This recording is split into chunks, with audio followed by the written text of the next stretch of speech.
edoso mu de ka to ho sam adwadifo nso wo chefa wo mu pa na ene nkomodie ne befa wo mu a kra niema de bo man mu eba beton me kire gutafo ye no obedi nkomo na anopai na wo mu so a ehwe se ye hyepo niema koba freight forwarders nso ye hwe se ebenya omo a na ye no omo so akasa esansa no de ba ye nti no yenim se wo kina critical issues so de yebenya bedwa kuo ni cheso kuo mufo nyina mo bia ba ha am ye di ko na de ye ne adwadifo no na ebedi enkomo nansa na no kodwa mo aten wo bra pani edafam onua pani dafam ye ene ne kina ne kwahia dan de pani krabre e odanso man nti bebi a wo bia no ye ma hye den ye beba na ye beta wachi sanso na agimfra buhye ni nyina me mamu nyina hye den brigadier general retired agimfra ye gya no kwan enne ochina na fi kwasi ada nti nyina de yani e kire latte ewo na yakokohwe na e dia brigadier kwan waye bi asomoma ne papa sanso na tutu nso ye tutu hene nana okun awiapa a otoso mienu gono nso okwa akura nti ono so na yiyo ne hyehye ni nyina no ye weekend ya na ye no e wotutu na mia menu akuma a osan ye makonta ha me ka menu akuma ye makonta na ye nua ba adwai so ye makeup ma ye ono na ni kunu no ono so na se dwa asase na dafa mu ye anti Agnes Kobi dankwa anase kobe anti Agnes Kobe dankwa dudu e frɛ na anti agi anti sisi agi na de frɛ no en ono so eda fam nti ye weekend na ye gya ne kwan kra ewo tea craft crib funeral home ewo ensawam nti ya obebi a wo bia no so woni Ghana ha nso ye nyina ye de ya hoden ebeta akiri aye ma ya enso amano ayefe na ene nkoma ebedie no ehu hia yie papa dansa na no mame konzima na menku chia mea na kanga echi ono ye elonya hema ewo enzima anopai me ma wache akwakanu aha nti nana kanga echi a wo ye elonye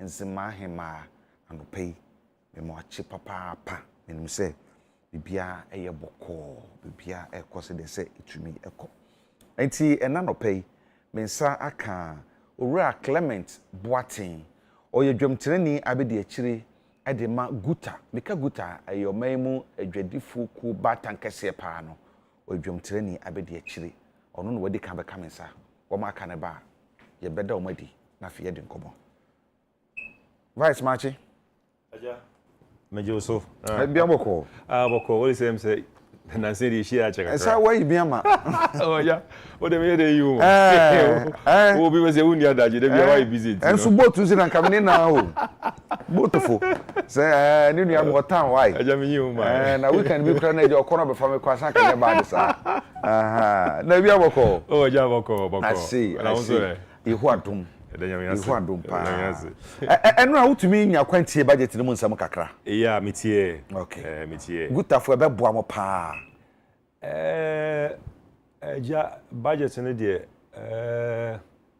o share the obodi be ka say the generality of the budget no na o share ensensema on ekekan ye one ebia o share ekwan a aban say obefa so na or the reduce expenditure na afein so no measures nso a or the egu akwan mu a or the beboa local industries enum ne ade dia se ade a on betimi go by that eyini dia because we hwemu a almost 7 key points be on the budget and also na mfan say budget no fapem eno na won begina so e dey aye adwuma e dey kan one can be about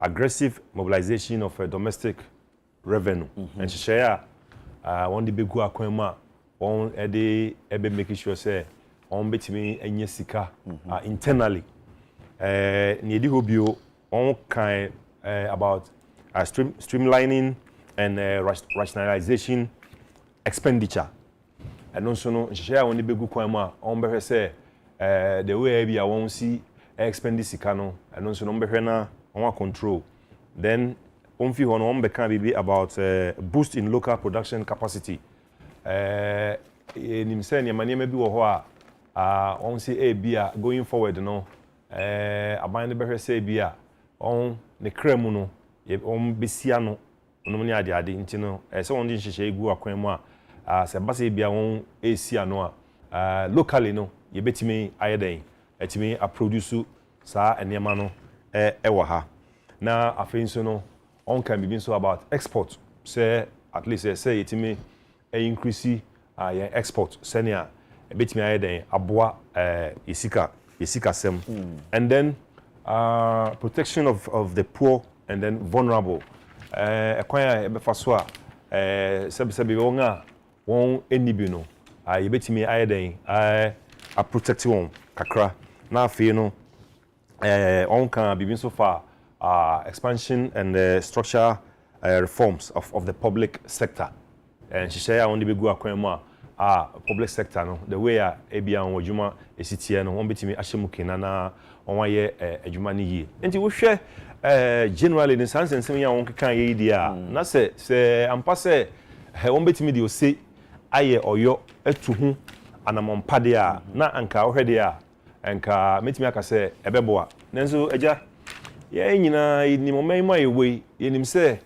asem no ye beka no de nanso no edu ba bi obroni beka se implementation ana se enforcement na ɛhɔ no na akoyi bibia ɛwɔ hɔ enti general overview ni de meka se fine ensema won keka ne de se won timi de ye adwuma de nkanye bad enti let's wait and see. Okay.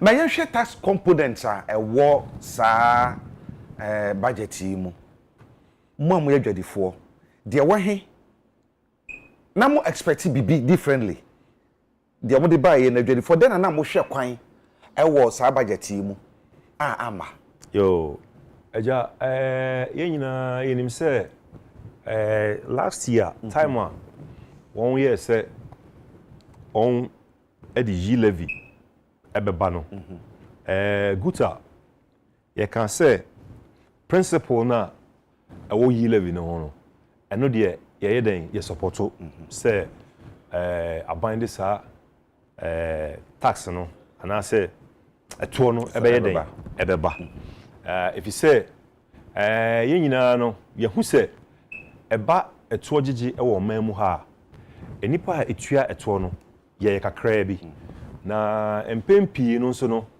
ye nipa kakra bi na yetua no ye nso na de bia no ye gina ye konso se ye ntua eto enti no se aban de nhihye bi ba san hihye no ebetimi group in a lot more people ma obi etua kakra na nka aban so enye ne sika na aban so development I say oye no watimi aya enka abeden enka ebeboa because ye nyina yenim say baby on the coffee ne de Ghana ha almost obi use phone ebi ajama ebi akola odi be 5 years old sahi na onye de na on use phone until once o use phone no de send ye tie bia no ye betwon into the bracket until ye ka say principle no and say policy ne de eye na emo no rate no na aban no propose no eno na yes no rate ne de was rododo enti no at that time guta you suggested senka on started from 0.5% and na aban say oye consultation finally and be see 1.5%.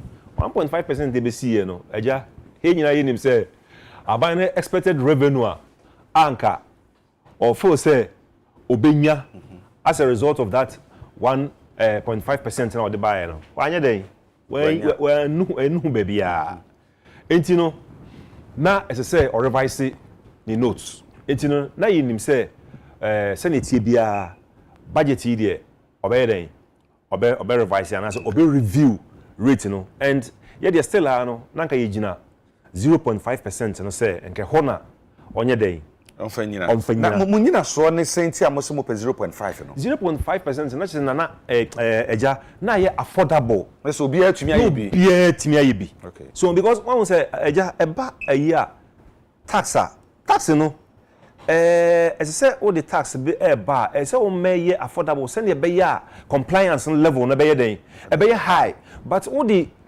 tax ayi bi ba na say e wo so a obi a try say obe avoid it eja it is not an open secret ye nyina no ye begia tum say yi levy as a result of 1.5% in tino amanfo etimi maneuver won etimi sendisika wontua hwe yes so wontua hwe etini nyina no senka wo de ba fam enanka obia compliance level no unya be 85 to 90% krana because bibia ni ho obeya obenya 100% but utimi nya 80 even 70 krana no utimi uye bibia na say utimi nya 70% compliance level la na che say why den wa achieve a year opese o achieve no enu nti na ye de na nka ye feel say senka wo ye no 0.5 anka be ye den anka ebeboa enti like I'm saying in review na him say obe go back to that 0.5% no but enyina nra no ye hu say on what is so there about 1% and I think say 1% and still no ayade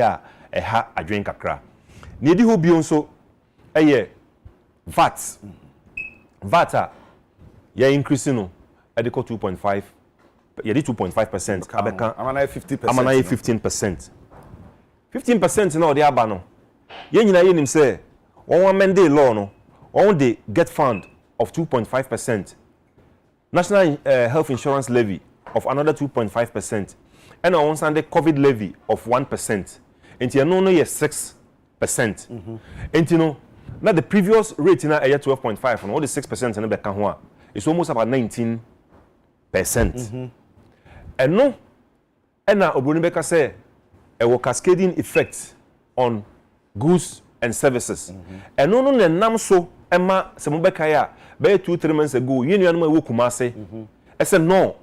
On share cascading effect na e was a yin so na e ma prices here den ekosoro and therefore won ntimi entua and Nigeria for deploy one officers and I say one staff ekotra one shop say mupo mumpo mo be den mo be charge na ya GF mo and I say okay and na me bie mi store kra me bie mi store na say matum na metimi fie dia say ne me ni obi anya den enni asem entino yeah, 1 year no, and now one say okay, January, you know, echo have a meeting, and one say okay, one withdraw one staffs no, now one put on hold that measure because most of our members you know the flat rate. Yeah. The flat rate you know, and only 4%. But you say, oh, why no watch one letter? You see, you migrate to the standard rate. If you don't standard rate now that means oniama board na yeden na ekosoro enti ye no say okay on wa suspend it until further notice enti ne nim say mo suspend it there eno kra no ehun komo wo ho a ye di a nana aja ye ni wie afi mo Sunday another 2.5% abeka ho enti ne ekra ne say sese no enema bo na eba be yeden ekosoro eba be yeden because wo port na wo koyi niema import duty be a obetua no your import VAT we den utua corresponding import VAT utua until once VAT no ekosoro no there that is definitely no e be affect enema yitua port already no port won ankasa kra no menim say minu asaki be kasa port won ankasa na me no kasa presently on increase values over 200%. Ama enema bia ebia ukoyi anka obetua 50,000 no say ukoyi a ebi 200,000 ebi 300,000 no kra no yegusu a ye ka won sema nana ye wieye say mo san be increase VAT na che say ye koya na say ye buy enti nana these are the two key areas me fan say nra budget e fa the business community no ho a ye bo nye den ye bo enwe so na as say aban no ehwe na osan babio ye bedo mo sukwa ka ho nsem bebre aka ho esan say eye asemuhia nsem a ye kan no adwadie ho nsem ne mabo kosoro a e ka obi a ka me ye ka ho amomanu mu ya den omanu mu asetena eye den ema niema esisa kra niema etumi esisa kra enti na no pen koma yedie no yedi no asete sɛ de be ya betumi aboama yahunu adwadifo sɛ de wo muhunu budget ya abai ene nsunsuanso a ebenya omu business so ye ne Clement Boatin o eguta dwom training abedi akiri na waka nsɛm do bebree na ye besa babak na ya hwevat no goso kan nsɛm do bi otama say port charges no ebi nanka ebi ya to 200%. Enti na de no nipa nkwakoyi no the budget ne say bi a or the 50,000 Ghana na kwakoyi na so dem no be do port so kwakoyi no na akodu 150,000 Ghana cedis. Let's say the budget na broso and pim such as a hoyan and I will so be county ye be hwe na ye de ho enkobo pa akwa kire yi and na no penso ye saka owura asaki Irene Gobet say di na no ayi kocha aha ono na oye chairman edema ene woni medi ene mini mudi woni me portfolio na se bi hu boat ono so sa wa yimi ama wa ma ha eno ano no sisi bia about man na odi ma me enti so sa chairman me secretary me bibia enti wo mo a ehwe niam akọ shepo niam akọ shepo niam ba no wono so omudwam tenani no akwaba Medimoso. Jo, bibi aboko de. Adum. De ho ase. Mechia wo tifo ina. Wo nyina je wo so dodo. Na mejidi say ye ba ha na ye 25th. Ye say exactly 25th ye be ye Christmas. Na eja when you leave then we celebrate, is that not it? Sure. So we can wish people in advance. Maybe ye ba sa ba ha. Asa anase mba so mo report na mba ba je Christmas message minim. But so far we have the privilege me ma obi bia afisapa in advance. We wish the Black Star, even though we were down by one difference, I strongly believe that there's more hope for us. Okay. And now, me paying Clement Boatin, Vice President Guta. I'm one of the Baba do pension I do you. Or see how Nina Guta. I want a pijama. David Pejaya. Guta for the how Nina buy. Ah, I was there. I didn't tell you good for an oh, sure. Clement at Tihano. Me see 2013, 2014, 2015 to 2016. I dare the year by the Dano. Energy, I hold deep. Yet protected Jordan for no. Every 2017, Copan. Any policy finance at the bar, one of the buyer. Hey, sir. Me catch up. Woman, trouble. Met my policy A, B, C. Flat rate. 3% flat rate, 27 years buy no. Good for no cover buy. Now me come who you see a budget for no. You have 3% flat rate in the mom. Okay. But those who can afford to do standardization tax no. Mom call that standardization tax no. Good for call culture buying say because of input and output no. And there are bulk importers be sometimes say we input and output no I say we call buying should refund to you what you paid at the port at the time. Obi wo ha because oyi nema dodo no oyi nema no we are the credit alone no sometimes or the nema ba no the square no oyi nema because onko discount no. Good for say they omo ye import no abanje. That's the VAT at the port. Output no, obey 17 point something no. Now OJ or fat difference. The difference between 2.5 to 3% come out by no. But the difference the actual output input no. OJ what the output no. So Tom never know one. Good to say that amount will be on to flat rate. Parliament House Trade Committee and any finance committee joint committee now. Mr. Dabi. Or the son name by Bahadrian. Good advice, no. Debate now, if you want, YouTube, they can play that cassette. You could share parliament. You couldn't do that was why we part away. And because of that, we show almost so most of taxes are by the bar. No, what be we went and negotiated this, bang my values. Wow, I don't know what they went and brought it. And who said, and who said the president can say, bang my values, illegal. I say, yeah, I was illegal. Damn, I can't say Ben Maval illegal. No, ono kra boat and mituru and media be soon also and was say even that Benjamin Value was illegal. It's not in Custom Act. You can't somewhere. Then me catch me draw my attention say, who say among team in parliament called reduce tax no. Say a tax per pan a buying person or reducing her. Come parliament. But you been Trump Jerry Hono yak wakadre. Say because of that time G Senate coin no, we say data no the coin. So they didn't have any reference point to make. So until we will invoice by WTO no, me them invoice by $100 grandpa. Yes, so we jitum. O make say $100. And o pay you $200. Oh no say okay, yeah, be ma be your friend Benjamin Values. And say Benjamin Values na. Wa hefa mo money me customer me agne any mera no. They were praying, oh, they brought it. And then they are running to hide on the table, say, oh, that was, it was, you could give Benjamin Values. You didn't say, young penny. And then your communities, March, very feed dead, no. It do ministers, no, because, yeah, you say, you're catching ministers, say, Benjamin Values, you can't take it away. Do not know, paying good about tap me. I say, oh, there, minister say, pay a mitigation factor be my, until, say, young tubu. And say, okay, say, so, car for no yabaji, only 20%. No, they were 30%.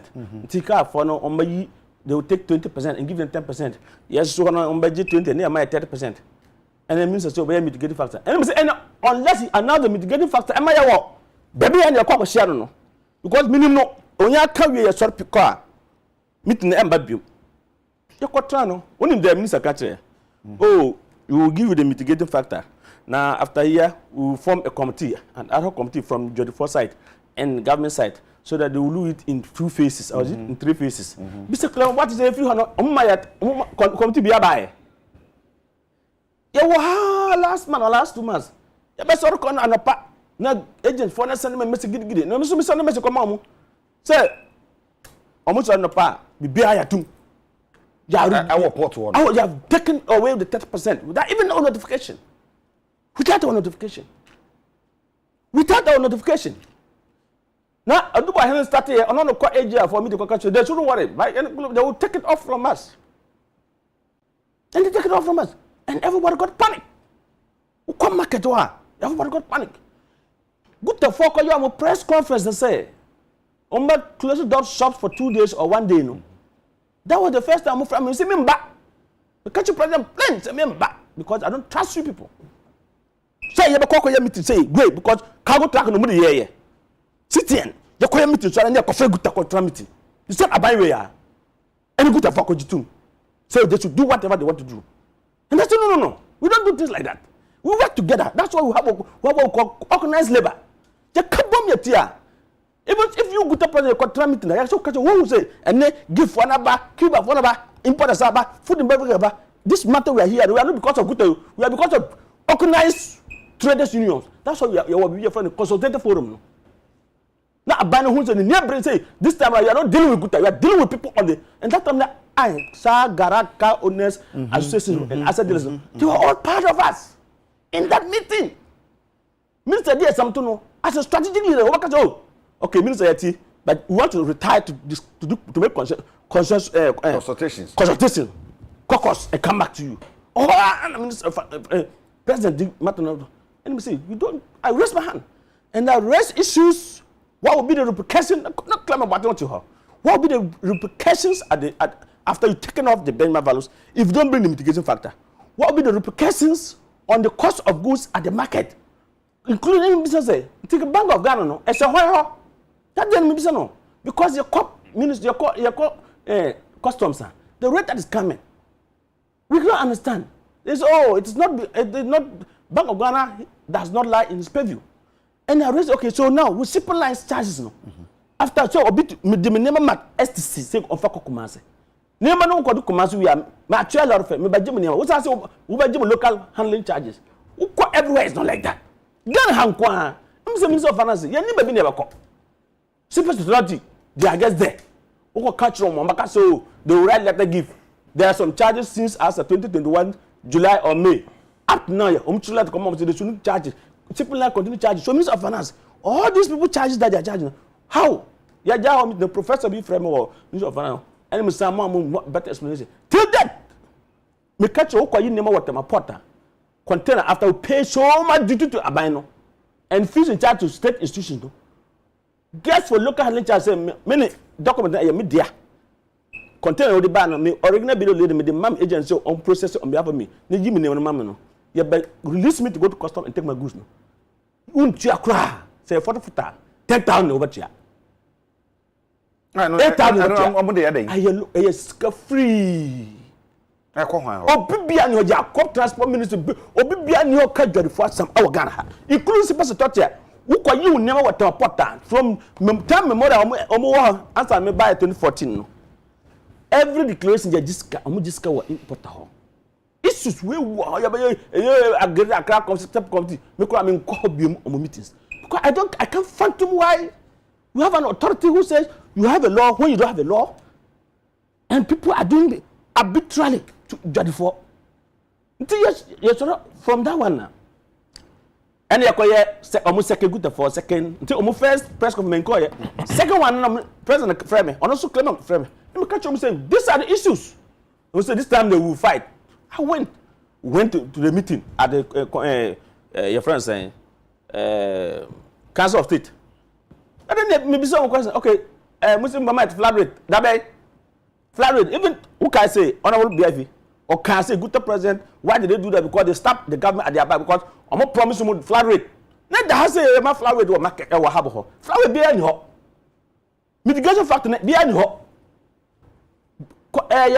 your friends say budgetary presentation engage good that because we let the thing no much come back even before budgetary engagement no say good at 2 days closure of shops no okay say on my pay free Kumasi buy he was supposed to go to start his trip his tour at Eastern region and offer good for when him say good for am frame me na kwasa meeting no am frame me tom because when him say me do her member can some no so they didn't want us to be there I fine even your mama time sometimes they used to go to ministers because me I will come I'll tell them in the face of them say this one you are taking will not help you quite no when him there on my pay can na mu close shop no for 2 days no kura mbona mu ye dey ya kaka bo good for mu import boma what is your percentage Sano kan na claim what ha bisa no sano kan and who say omuni break aka no say okay my minister of finance or New York when he returned on Sunday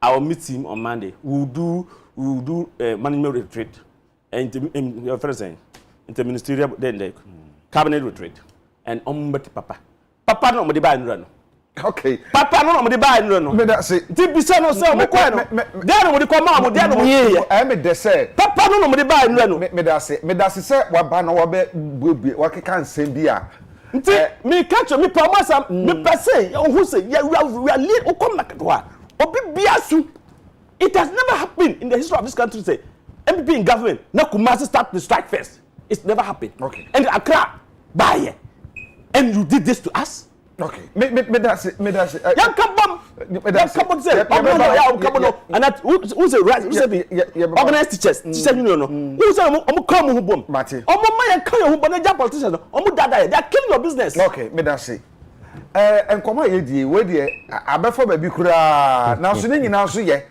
be befa bia no plan me catch na me say abefo ba se ba bi akeye de ko no amantse fufo nso apia fi ma ba boat ansa na budget beba no aban ne mu hia edi nkomo eto adwene mo ka mo ha kira aban se de awuni akire ayese bibi ba na se bia ayese mutumi se mobo ekase adewe no mutumi enka ekwa o kan ya no maji atum nkakra na bedo bi edure aban ne mu hia na aban ne mu hia na de na mo de to aban ne mu se yen gutafo de ehwehwe nie hwe hu bibi maye omo ye ya na so manye yo aja me that was say.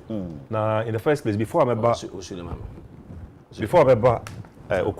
no, me person me respond to me and Nsroma what can because Nsroma what can be and you correct. In the first place, VAT flat rate. A then about VAT flat rate. Timer on started VAT. Rate, you know, say they were going to start the rate at wasn't 10% during a minister you Baredu. Yes, Baredu time. Yes. I'm saying now on best 10%. Now, you who say, yeah, informal sector no.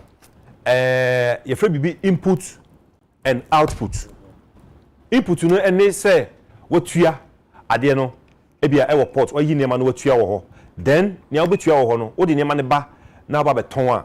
I don't know output. Until at the end of the month, you know, or file it or returns are. Difference na ne woman no. The difference was I think about 4%. And yeah, say yeah, informal sector because of that calculation a woman in tino. Yeah, they say you be file input and output. Maybe a difference be woman. You buying the bema and I say be say there. Yeah, no flat rate. Flat rate, you know, you could try there. Yeah, near refund. Yeah, near refund be it's your no and 1 year calculation and who's okay sadia one the bema at 3%. Into 3%, you know. Now at the end of the month, you know, who could you show nema waton ne way year then 3% and wako yeden wako tuya because 3% on consumption tax nya wona wutua o ne oba beto ade no and wutua nti se wagigea at the end of the month no wako tuya e de ama aban nti no na yetua over the years and last a year one review here the 1% COVID levy e be kan ho na ye den e ye 4% nti sa 4% no and no and na afi 1 year say one the threshold be aba threshold no a year wa we not more than 200,000 you know we no we follow under that 4% you know but we above 200 to between 500,000 there then one do be jumping one do be 3% into the one do be standard you jumping what bring the 3% before COVID-19 one do be 500 threshold no wa ultra 500,000 you know one do be the normal that is the standard regime. It you know, oh na watchron year for watchron say no, ye migrate to Edwako standard day. You say no, standard day in the nya there ye better. This is more na more flat rate no. Yes. Yes. Edwako standard. Aha. And no na make say na nam so ma kumase for no ye den. A two one shop mo no. You know, it was put on hold. And no ye gusu aye den. Ye di honkomo. It is Asaki Betra. What happened? The 3% came. Asaki Betra. What happened? Don't jump. What I'm jumping what? I'm stating the facts. What is the fact? It is the fact that I'm stating. What brought the 3% 2017? But I say, also 3% then about 2017. Who say Setekwe? Or the woman now call standardized tax no. As he said about the 3% buy. But I don't know which of the year, either 2014, 2016, or 2015, he moved everybody to 70%. In 2016, when Alan Kojo Chemete... He didn't move everybody. Hold on. When Alan Kojo Chemete and Kukwate came, they were in charge of trade drafting for the MPP manifesto. We said we want them to bring the 3% back, in case they come. The day the presidential candidate himself came before the election, we said and said when they come to government, they will bring the 3% back. And that was for Bogo for not everybody. Okay. But after the first budget in 2017, no, when they about the 1% special levy, no, and other things, no, the mid-year budget in that year, they reversed the 3%, the 70% back to the 3%. And though at that time there was threshold, Barrow introduced with threshold. But these people said no, there's not like threshold. They didn't introduce threshold in 2017. They brought everybody under. And it was Gutta who did for it. That's where I wanted to start from. It was good who rooted for that. Yes. For that. Yes. That is a lie. It's true. It's a fact. No, that is a lie. The lie. The Genesis went to Parliament is what I'm stating. Okay, see, but or say said na 20 before the na the na check time no. Yeah. Na moda standardized form. And you say still and ye microphone be brave the flat rate. Your microphone be flat rate. Still now. Yes, still now. Okay. Standard rate, you know. One big importers, big importers, no, and one standard rate. But yeah, medium and small, majority of us, no, were the flat rate. And nothing I want to try say one migrate here, and they are called. And so there was a point in time, now flat rate, no, the more cost standard rate. Yes. Okay. Yes. Yes. And no, the man come for no year they a two on shop because they thought said no, they don't qualify to be migrated into the standard rate. A panisana on free big cascading effect. Now my prices na cost wrong. And therefore no, they didn't like it. They still prefer to be in the flat rate.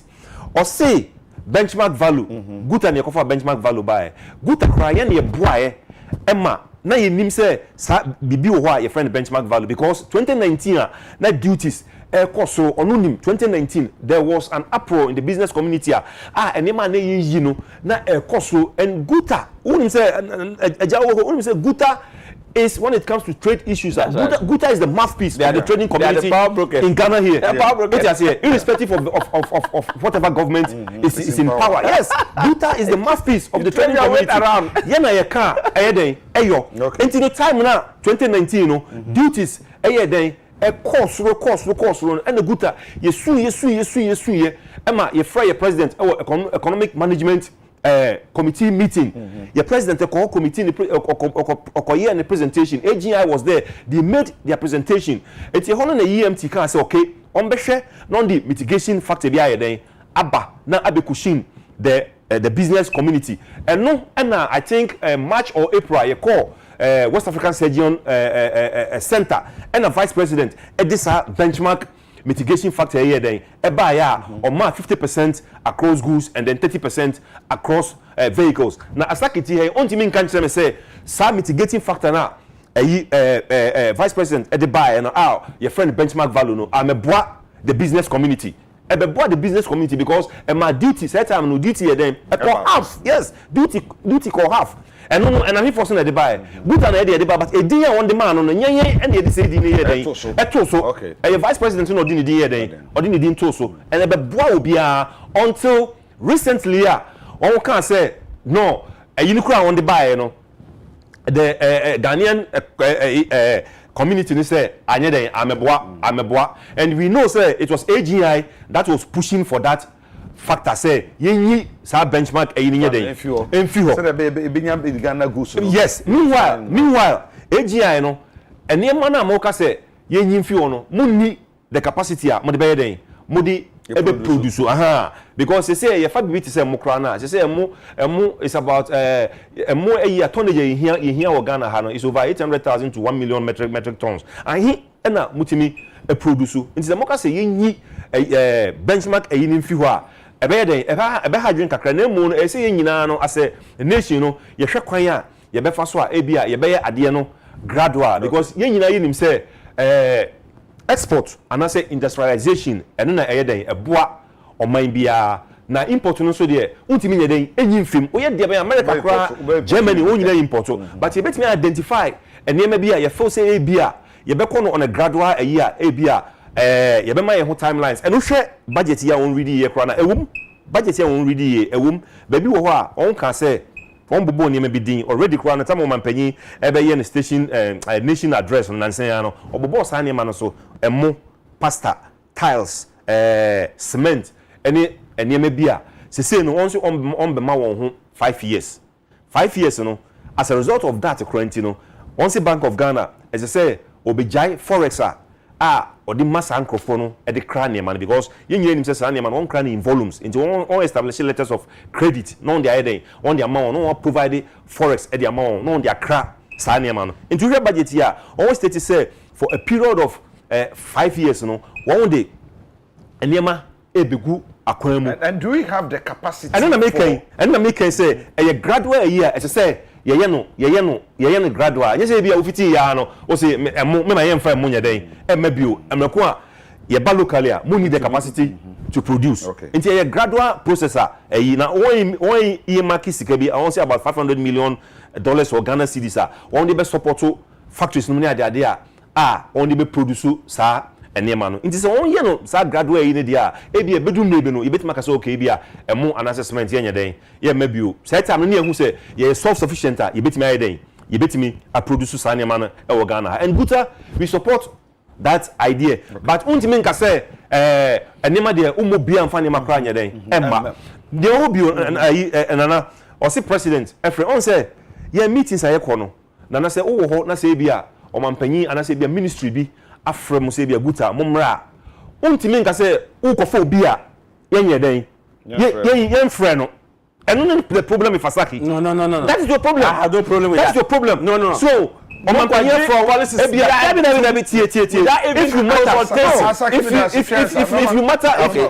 you matter in that meeting they would have invited you but yentimi Ebi a Ministry of Trade wa fraying, ebi a Ministry of Finance are fraying, ebi o mampanya fraying. Ya ma invitation. Yentimi fa onye den. Emfa won meka won say ebi a Asaki bra na yenko. But ye fun say ebi a ye press conference. I no dey you bia na. We invite ye ya de dia. And there ye betimi aye den. Betimi aye. Ye betimi from. Almost stakeholders. Ana me kan na. Se afa ne say ebi a Ministry of Finance aton sa from sa momra. Na mo nim say wo mu kuo no ene eku ahodo a mo no wo mu nyina ye adwuma ba ko no. Wo mu hu behia mutumi emfa ade ne embassy da bi mo se ye mra no. Wenu nyina ka wo ne ye no mo eka bo mo ye. Nti no se mo se ye mra de a ese mo so eka ho bi ba. Nti se ekoba se bi a mo afre o mo frɛ mo nko a na se mo koji gina esie bi tumu wie na se ekoba se affect wo mo so ka ho a. Eno so in most of our meetings, you know, Sasaki obeka no krepa na enyi guta nko na na yefre normally you know yefre guta yefre gif yefre AGI yefre Chamber of Commerce. These are the key institutions eba government ebia na ye den yefre won enti se won yefre wa me no me maka se Asaki bese na ba ye den na be di machi o ti ase enti eno no de mo de den eba ne sa affect decision making ajakobna o wa asan me ba yo o wa asan me ba me ni time you start una ye late ajakobna mami catch claim what to say ejuma no me ba be ye no I have a space I'm occupying good to form they have their space they're occupying. Sometimes they have to call to get information. I get information in daily basis when it comes to the port issues. In daily basis when it comes to port issues. That's why my office was tema any akra. Sometimes I want to meet the former friend. Never can say me what tema. My office was tema. They say, oh, I'm saying yes. I am in the port here. The other aspect they say issues na no obisa no. Once establish the right place. I don't think that 3% the buy back in 2017. Yan fa ne say no say no sansam no nyina ba wi yesi na moadi no omuni nkwane aka no ye hwe ne ye mo ho ban now about the budget na ba budget no de ba ye no ehe fa na mo am free forwarders no mo am mani amakwa ma no ne mo mani amaba back no e ba o man mu no ehe fa mo de mo input bi koy na sa mo de koy a aba ne de ye ma see anama fa bi ankokra me see yes sir there aban we ye ni na no free asama way for good for catch up no there for take it or leave it man for input to be me see budget na budget na this very budget yeah on me see okay what your budget na what's your man from this very budget one for catch up no on your book me I can do those things you can say na make sure say enye no what minister oye ne opening remarks in the floor of Obobutadin as a result of your call demonstration president frey your call demonstration institutions are president frey won na gutaka and no finance minister na dey but when input as a result of this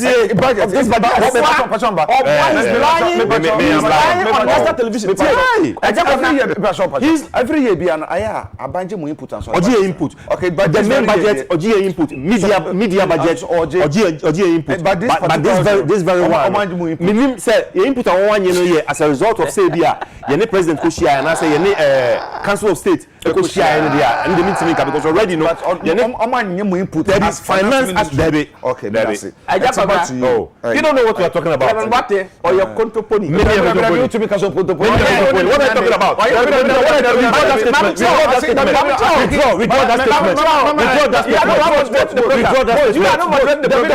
withdraw that statement. It's not the one I said withdraw that statement. Okay, I will withdraw that statement. Yes, I will withdraw that statement. Okay, I will do it. Okay, me no nyaje. Me say ono titwi, me titwi. But the person me can say, what TSA finance minister Obobo did in his intro to thank them. Okay. What engagement at all do you want prior to the management cabinet retreat? No? They have engaged stakeholders. AGI, Guta, what? The president sat down with all his ministers, those who matters, and I'm sure his meeting. There was somebody from Ministry of Finance in that meeting, and there was somebody from Trade Ministry in that meeting. They take considerations. They retire to cabinet, and they came back and they prepared the budget. So what are you talking about? You mean when you went to meet the president, you didn't tell the president your issues? That's what can say. That's what can say. As finance ministry, no arm for one. Then when they met with the president, and I'm also relate to the finance ministry. In that meeting, those who matter about the concern the budget. Okay. The president minister there might be a representative from the Ministry of Finance. Okay. He can't say that meeting. That meeting we had with the president. It was the Minister of Trade who was there. And the finance minister. Not finance. Nobody was there. Nobody was there. He asked it way. Nobody was there. Trade minister was there. Yes. It's about trade. Yeah. So he would take whatever there to the government, and that is why there was a thanking from that. But put that aside, I strongly believe, say, 2.5% VAT. Coming to add the overburden, and it will be said, that was the VAT was at 90.2. That brought in the agitation in Kumasi, because in 2021, 31st December, they amended and gazetted the 3% flat rate that they brought back in 2017. In 2021, moving them to standardized tax. That was what they put out the GRA officers to go all out to do. To make sure that they implement it, and Kumasi for not striking what they are saying. So, and good that follow. And on my opinion, and on my opinion, catch say his minister will be back, and they will do something about it. And none of them buy in real, because there was no any apart from that meeting, there was no any other meeting till yesterday with government. As Clement is claiming that they didn't call them this year for their input, because already they have given the input. So what was the expectation they put? When I came, I think I heard talking about 0.5. So it means that was one of their input that proposal. It was legal. So you have increased when the people were striking at 90.2. Now you took them back to 21 point something to 21, because 2.5 to 12.5 is 15. You add get fund 2.5. You add health insurance 2.5. You add COVID-19 levy 21. I said pre-budget. I said at least if the government will not reduce the VAT at the port for us, at least COVID-19 1%, just take it off from the port. Finances, they collapsed the banking service in 2018. Do you know that importers are paying the percentage at the port? You call it financial service recovery levy. Financial service recovery levy. A bank collapse. He is now relying on importers to pay a percentage for him to be able to pay depositors. Then we have the 2% import levy. You know the import levy that was abolished, the 1% that was special levy that was abolished in 2017. It was 1% and 2%. I think the 2% cut across every category of import. The 2% was supposed to go up in 2017. When they were reversing the VAT, I was on the deputy minister who's now the chairman of finance, Kuku Kwate. And he said, oh, they will collect it for some time. That was what the promise said, and take it off. Till that 2% is still there. I was expecting at least this budget, they would take it off. Taken it off. They didn't take it off. You did not also reduce the VAT Amendment Act that stated Accra and Kumasi sat down. You haven't done anything. So what did you call into the president to do? To just come and take picture with the president? So all what they went and said, the energy that you could see my senior brother, Dr. Abel, would talk to, nothing was captured. Nothing. I captured BB as I said, net budget number.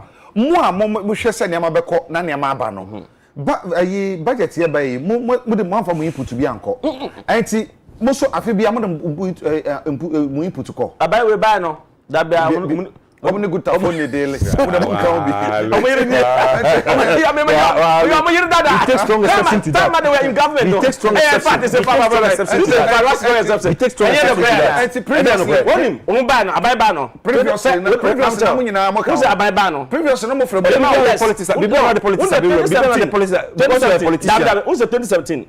First budget, no. I went for the budget input, but immediately bring the revert that 3% and say everybody know, and that strike a parliament no.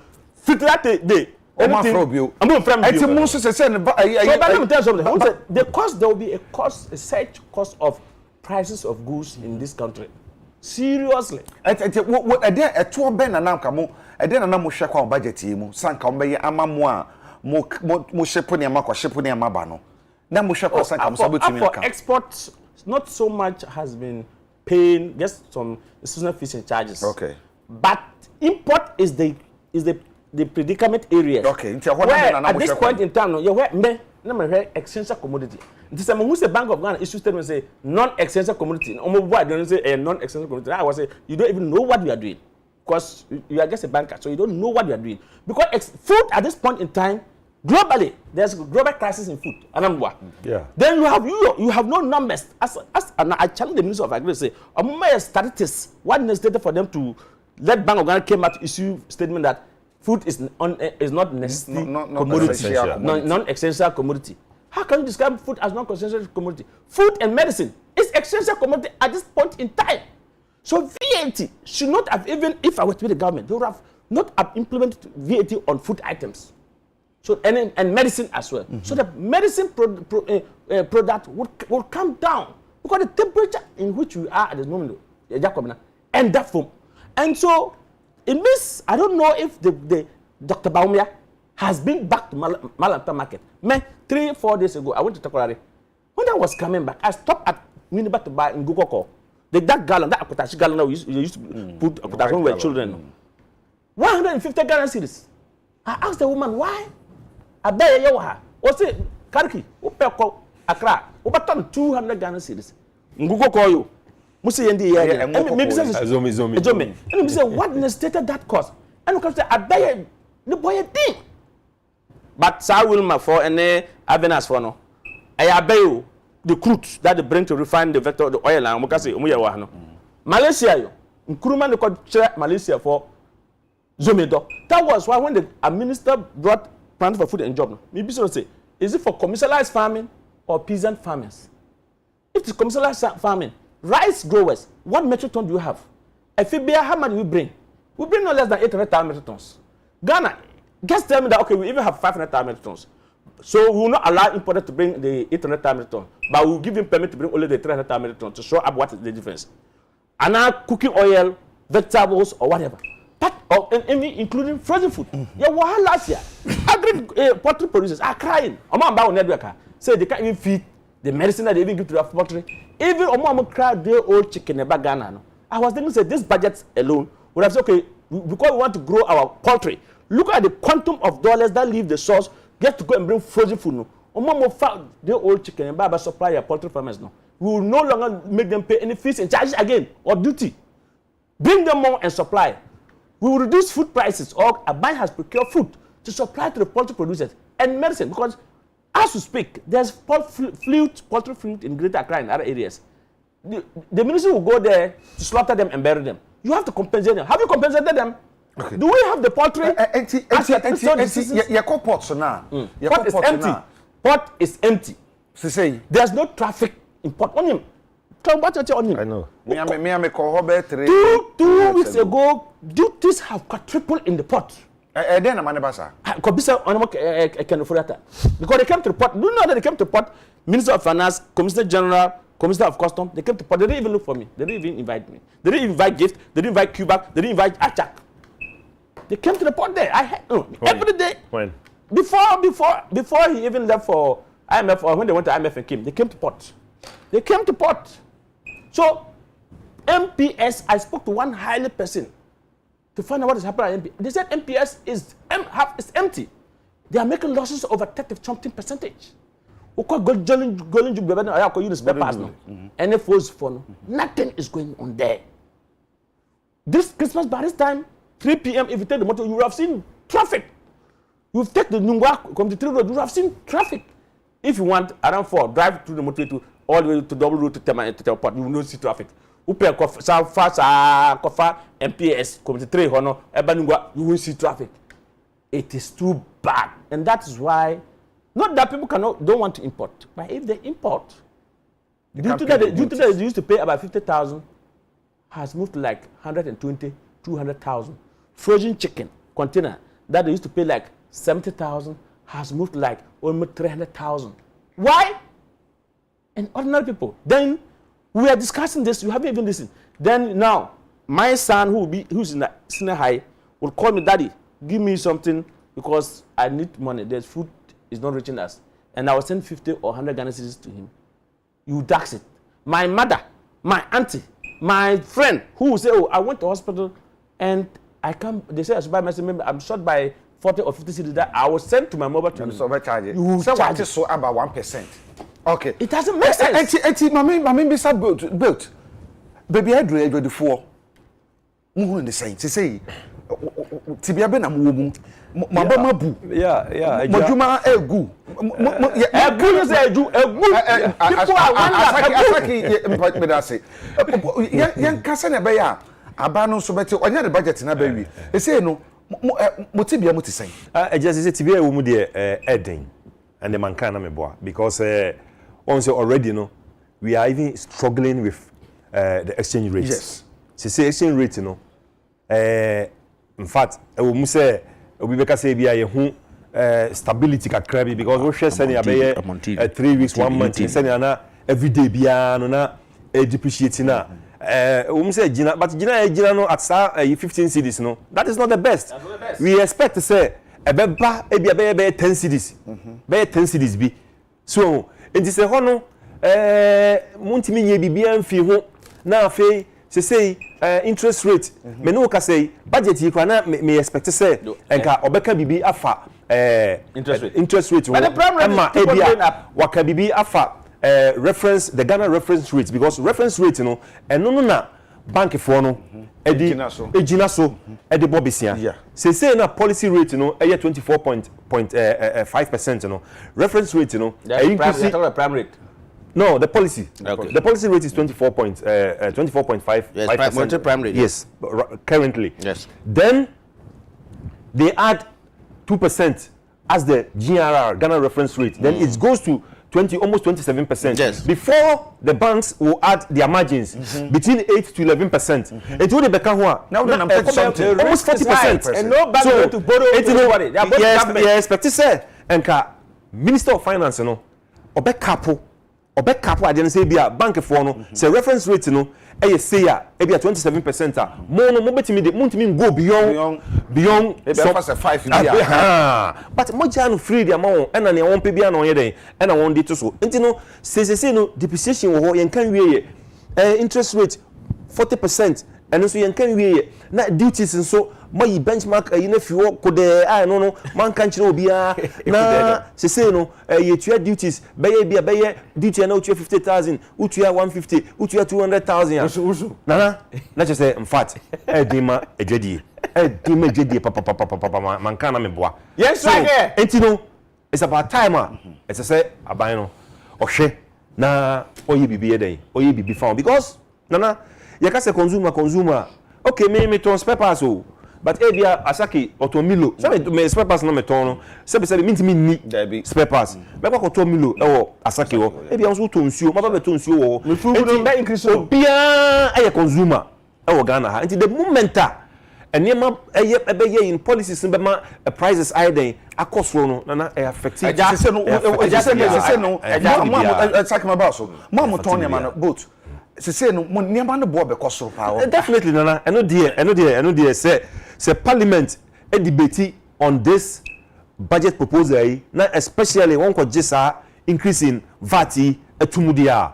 nana it is going to shoot up duties already duties no kosoro da na onji tuma ebesan be compound minimum duty bia ebe bia no so answer na obekoko fa niam no wudi kan ehwe duty obetua answer na wakrama na dia niam no e dia ba na but some who say ebia for say bia 50,000 Ghana cedis in the so do duty no wakran ma niam na ba ukodu port 50,000 na utua na so tua more than that na say enka the normal no WTO I recommend no yes World Trade Organization transactional values okay engineer say me koto ma dey we $10 na say me the invoice of $10 na e break customs for say $10 no and na say mo gina so e dey duty but na no dia to baby no one kasa akofa one values in most cases no e be one a triple no the value na me dey aye den na one ko source of oh money amana no mo do kwaje de be yes calculation na senka won source no dia kan yi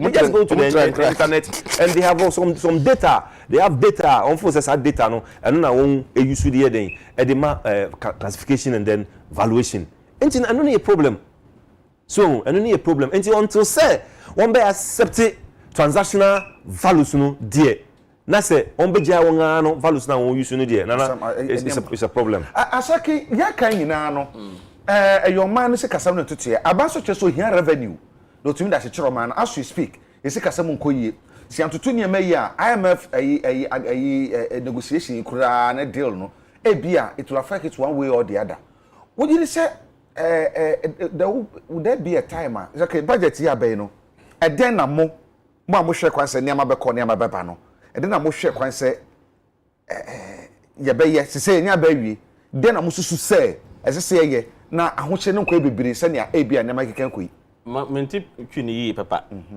asante fo na ka se etwa be mbu ye achia ne mu ye eche ya mbu ye faransa ready budget no they will debate and they will refer to various committees any guta any give any more kanina ye betem ye joint paper comma both the joint committee in parliament any finance and trade committee in parliament so before they will look at this document no and come back for approval no we have a stake in it. Yeah. Now we go and justify why we think that they should not accept such 2.5% no on the policy. The other aspect is say I comes by no etimi boy say we crowd name free man now shipness leave the source at which you are bringing the goods from to Ghana. So far the ship start sailing no but to for document no the mau agent temptem no process ne ma ne be ba no na say we duty in advance okay we never ya baba dupe now custom correct say when they will declare no you can pay duty provided they accept your values. Yes no, you have to accept when you send the BOE custom will assess you based on the raw document that you sent to them and in the battle of ICOM no boy papa you can disagree or accept what accept and about duty no be ba you can go and pay in advance but at down no be do Ghana down ba kokko yi no na say officer na what field no examination officer o mo hwe no ne bro a na say pay the difference or they will do amendment say bibia no declare ma o agent so koye good job for you a na what for to do avoid demurrage and rent payment in the port nti ICOM system no wo import wo fa ne ma wo ship no so original bill of lading no what to call ICOM's online okay website now why you so be we bill number no we bill number no we bill of lading no e check where say ship no e be do he obedu Ghana dabai wo ba hu e be do Ghana container e try wo ba hu omo ye bibia ICOM so ye bibia fufu so that you don't need to wait till those days that container ba do then say me hu obi ba ka we container be do like 3 weeks 4 weeks me kwa na say tomorrow and say hey with ICOMs no obatimba ko obatimba ma agent na trade in advance and now start processing in advance before container ba do to avoid those things. That's the only thing I can say because we share some of the cost of goods in the market so it also coupled because of third car baba mina important because generation of revenue per this 2.5% you be come na 50% no ebema revenue if shop port hold on you say to me aka and say so beti ye say ya co parliament ko share mu committee no na omo tie ye na omo gi tuma aban more than yeah to see a time ye MP and say the whole West Africa we have the biggest port no na nsia Africa so what are you aware say Africa's port no so omo wie most of we they can also receive the bigger vessel as MPS can receive into Ghana for and that place no cost of doing business is cheaper and unim transit cargo has already left our shores yeah. Transit cargo there obano omo because of the cost of doing business e wa no omo Benin omo Togo omo Ivory Coast. So you know whether you like it or not, you now have a competitor port which is Ivory Coast, one of the biggest ports like MPS has put up to receive the bigger vessel, about 400,000 container ship, no, and 500,000 container ship, no. Cote d'Ivoire so be, and their cost of doing business. Baby no more business that but every day we are getting different taxes, different charges, different input. Until the mathematics can say, 24 would definitely find ways and means Edi onema kwa Ivory Coast. Odi onema kwa Togo. Find ways and means, bring it to the market here. So government revenue will dip. If they don't do anything now to serve the situation, not 30%, no, 30%. Bisa Abanza na omo pay 60%. Cost has increased in the port over 60%, not 30% omo free ho. Maybe amount a young so that I say 40 no. 1990s. 2000 time no. Na 24 mo cost no. Claim mo mutia na mo graduate. Many of them are graduates. So they can read and understand. What the document man obetumo charge na otua no. Nti se nyansa ni nipa ba kotrim. Now God aban at this point in time no. Odwen for some. Odwen Ghana for consumers no so. Because what is going to happen is say we can't tell anybody say reduce your prices. The nipa no kotua say duties and tax na we porter. Nema no bo be kosro. Christmas we forget it. We won't enjoy it. Sir, rules now, medical commercial banks no. Already the Bank of Ghana was not even for several years after practice. I asked big importers. They tell me even that Bank of Ghana they don't even get it.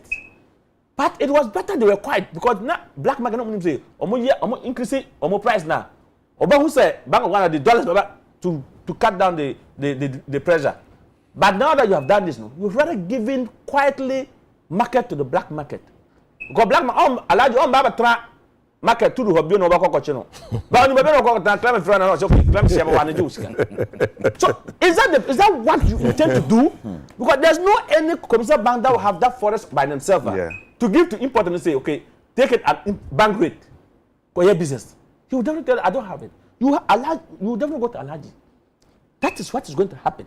So for me, I strongly believe say the government might do something now. If truly Omampin market women. So can Queen Mother and market women. Oba the day he met Gutano and after the Gutano, he met the Queen Mother and market women. He met Gutta people. I'm sure I say Okokumasno as anti hema Otun for palace. Me also say Otun for hema. I catch say because share me friend me kola no every tudu and edumbo no. Me no mu kasno say no ya omosa omodi tumtin na okobaka. Ya bibi mam. Okwa Eastern region ti say otia market women. If Nema ya produce wa Ghana ha, ne boy dia. They ya free man ba abete. Abete say. Me say ngu kokko me kotoy gallon 150. You see I say ya nkofa oil ba no. Ngu kokko be ko 300. Akoko bako what when was last akoko to akoko bako. Akoko bako is not less than 150. Akoko akoko. Upe akoko achimota si say so ube achimota. Ko achimota ko to akoko no no. Uba kan obi amasi baby ayedri ukra wasam otwato esan say baby ade na ekọ no after the budget no before the budget no me ne service providers baby di nkomo o chenya go pon ado be trust be nya hoteliers for nso because no mo ka say sa 2.5 ne be kan 50% e be affect obodwuma papa fi e be nyom nso baby ayedri no did say den say abane ye because ye here revenue no nso na era se chiro man aja ye here revenue na o hwe reasons are on my also we increase VAT to 2.5 na also for road construction and for digitization. These are the two reasons I want my say because of that intina no more VAT 2.5 na abetuso na 2.5 na on dia to projection on year no sika na on board no na me hwehwe me hu on board say on benya some specific amount to be for the yes on the buy this year 80 point something billion on the buy. Now, me feel say it was a wrong move because sa road toll now on Ejai Jijino. Nana, the best thing they could have done on this road toll property rate is by automation. Because we are in the world of digitization. It hadn't in a road, muntimi automating na nipa no do no asloto na why then na biama no ko mo benye sika bebre because yen nyina nim say nana won ati road mu a na onjiji sika no won twa ticket won kasa e won ticket a won twa gum enti no oton aban de ba ko a no yes enti no expected revenue na government ni hwehwe no ye de ba won den unya but why are they not automated na nipa ni do legon won ye sa won yi uni sika legon fo nya bisia legon fo ko boy a on the years ade no omotua enti no eno no de nana ento sum no monim Bisane bi sebio. Bisane bi sebio na. Property rate. Property rate last year budget. You can say mo develop platform mo de ebeje sa property rate 1 year down the line. Mo ntimi develop sa platform ni we. No budget e san wom. Said they are still a repetition developing that platform now on the budget sa property rate no. Nti enko si da pain. And me can kai no. The bane of this country has been implementation and enforcement of our laws. Anope madam ase papa. Yenim se edu ba bi na samo kan sam na enye se bia yemu bi ni yenimu. Yenim me tamam ha bo no me call about 2 weeks ago. Wo ba ye. Me re ho papa. Hwi ni ho bio. Yes. Fishing ha bokra de gu. Me da se. Me ho bibia wo ho. Na se ne be kono de be den.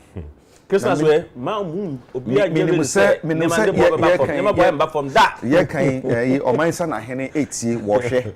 Se bibi wo betua ya fa ho a wo munye na animanim yi a ansa na akachi san se Cote d'Ivoire for to me aye port na wie na se ene ye de water ma ha no aye pede a na cost of doing business e wo Cote d'Ivoire no e wo famu a everybody every ship including Ghanaian import will go there. Wo nyina be ko ho na ye tama ha bo no na aye waste ye business count a chechero man no internet ye tumi nhia ma me lata adwadie ye de sempo kapre to so keten ne pa bebre anto ni ye nyam fa so no ntem since ye for so boom beto so na ade ba ko na beda wa for so many days months weeks years no bi ama meto enti owura asake awingo betima da ase nim se ye bre ko no I don't know chena ko ye be send nkoma fa ho ye be hwe na ye na Clement atin so da wase se oba ye na omani kan ko ni puntu ntia enti se bia nsam no be na se ye kan wo mo a ade ne form ho wo mo na be kan ye enti no ka akomo ye se agye hwan kokoro no ono akasa enenu abaye de bot techno de bo bass ai aro hwe wo ai asa right ye de bot techno ye de bo bass ye de bo bass me asa na no mpa fa bo bass da se pa tena no pe ye de yanko twetwe ni nyina ebetu ha na ya hwe se okwafofo bi na ebetu afa so age toache me say to na ye in roto na ye se ye firi won so bi di bi mpa ebi ka roto no se ye di bi mpa ebi ka.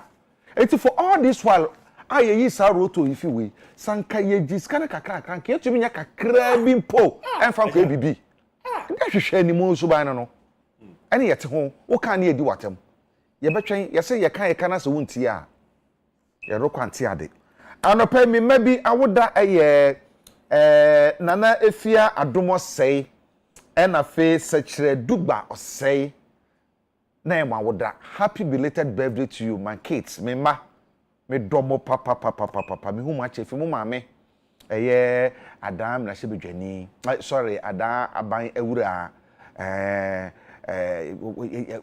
mu ma me se me kan kire mo so ma happy Sarah dugba kitete adam east DC wose o ma happy birthday mu papa me eja kwabena so me so me ma happy birthday pa ena no pay meda production team na se wo mutumi boaye ma ye share no putupuru mu yetumi ma mpanyifo bae e me be din kom ochina critical issue ye be ko deep into this budget ni ahwe sanye bia budget yi e be boaye me yakoye nim ana se e boba na mama na ka be bia beka ana yokwa bi o betumi afa so ni atoto ama na metumi akose de si kona ana ye beka na eja bi ye ho aya do ochina ye be sha no pa critical issue anopa no kuno nwotwe ekopim du baako yada mo nyina se ema mo ene hwe